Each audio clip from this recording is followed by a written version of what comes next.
You ever have one of those moments where nothing feels wrong at first? Just a normal day, normal place, people minding their business. And then one small decision flips everything upside down. Yeah, this is one of those. And the crazy part is it didn't start with shouting or a fight or anything you'd call a real problem. It started with a man trying to sit down without his legs giving out on him. So, let me tell you about Raymond Reed. 60-something former firefighter, the kind of guy who spent decades running into burning buildings while everyone else ran out. These days he drives a school bus part-time, keeps a simple routine, nothing flashy, just trying to stay active, keep his joints moving.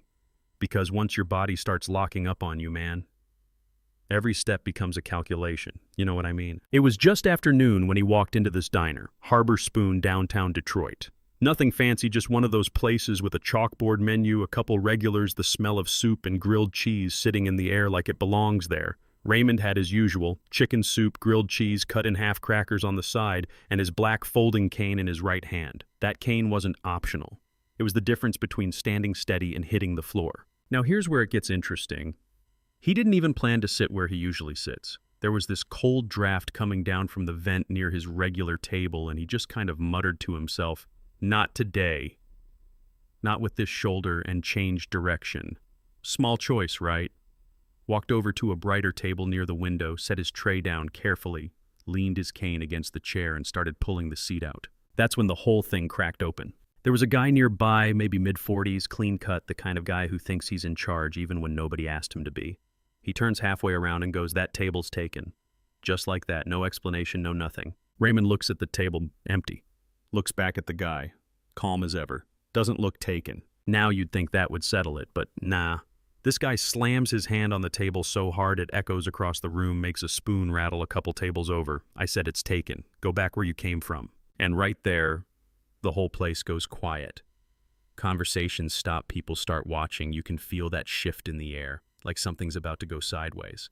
But Raymond, he doesn't match the energy, doesn't raise his voice, just says, "I'm just trying to get out of the draft." That should have been enough, should have ended right there. But somebody behind the counter picks up the phone, calls it in. And that's the moment things start going wrong, just not in a loud way. In a quiet, creeping kind of way. A patrol car pulls up not long after. Officer Ethan Cole steps in, young, serious, already carrying himself like he's got the whole situation figured out before he even asks a question. And that right there, that's the mistake. Because he doesn't ask.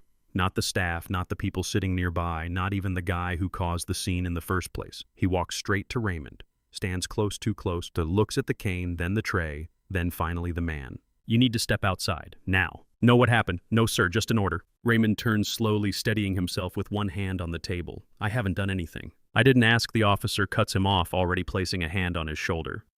"Let's go. And if you've never had your balance taken from you, you might not catch what's about to happen." But Raymond knew. He hadn't even grabbed his cane yet. Then it happens. The officer shifts his foot forward just a little, and the tip of his shoe hits the cane. Pushes it. Not hard, not dramatic, just enough. The cane slides across the floor, taps against another table, ends up out of reach. And just like that, Raymond's stuck. Not refusing to move, not resisting, just stuck. His hand tightens on the edge of the table, knees starting to shake just enough you can see it if you're paying attention. "I need my cane," he says, quiet, controlled. But there's something under it now. Fear. Real fear. But the officer, he's already writing in his notebook. Uncooperative. Uncooperative. Yeah, that happened. And that word hangs there heavy, like it just rewrote the whole situation without anyone agreeing to it. Now people in the diner start speaking up. One of the staff steps forward, voice firm. "He didn't do anything. The other guy started it. Another customer backs it up. He just moved tables." Someone else points down at the cane on the floor. But the officer doesn't turn, doesn't acknowledge any of it. Instead, he grabs his radio. "Need another unit." And just like that, things escalate. Lights flashing outside. Sirens cutting through what used to be a quiet lunch shift. Inside, it gets tense, tight, like everybody's holding their breath, waiting to see how far this is going to go. Raymond tries to bend down slow, careful, reaches for the cane, fingertips brushing it, and then it slides again. Just a little, but enough. Nobody says a word this time, because now it doesn't feel like an accident anymore. It feels deliberate. By the time backup arrives, the situation has already taken shape in the officer's mind, except he missed one thing. The camera, mounted up near the ceiling, angled just right, catching everything. Not the noise, not the shouting, the sequence, and that's what matters. Sequence tells the truth when people don't. The backup officers come in, take a look, and you can see it on their faces. Something's off. One of them crouches down, picks up the cane, hands it back to Raymond. "You all right, sir?" Simple question, but it shifts the entire energy in the room. Now the staff start talking, overlapping, filling in the gaps. "He didn't touch anybody. The other guy slammed the table first. He was just moving seats." One of them points up at the camera. And finally, someone listens. Days later, that footage gets reviewed, frame by frame, and it tells a completely different story than what was written down. It shows Raymond walking in calm. It shows him choosing a different table. It shows the other man starting the confrontation. It shows the officer giving orders before asking a single question. And yeah, it shows the cane getting kicked away before Raymond could even steady himself. That moment, that small, almost forgettable movement, that's what breaks everything open. Because now it's clear.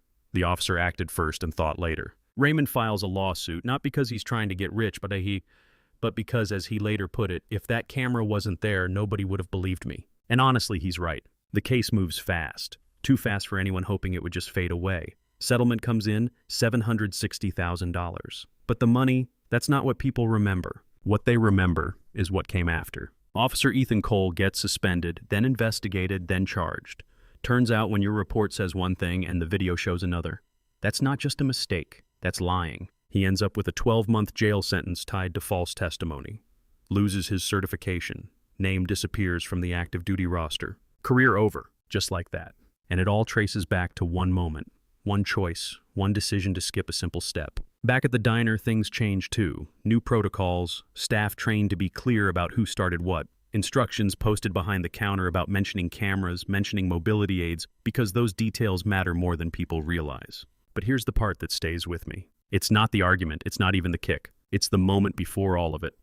When the officer walked in and chose not to ask a single question. Because that's all it would have taken. What happened here, that's it. One question, and none of this plays out the way it did. No lawsuit, no suspension, no jail time, no man standing there gripping a table trying not to fall because the one thing keeping him steady just got pushed out of reach. So let me ask you something. If you were in that room, at what exact moment do you think this could have been stopped? Was it when the guy slammed the table? When the call was made? When the officer walked in and skipped the questions? Or when that cane got pushed just a little too far? Because situations like this, they don't explode out of nowhere. They build, quietly, step by step, decision by decision. And sometimes, it's not the big action that ruins everything. It's the small one nobody thought mattered. Drop your thoughts in the comments. I really want to hear where you stand on this.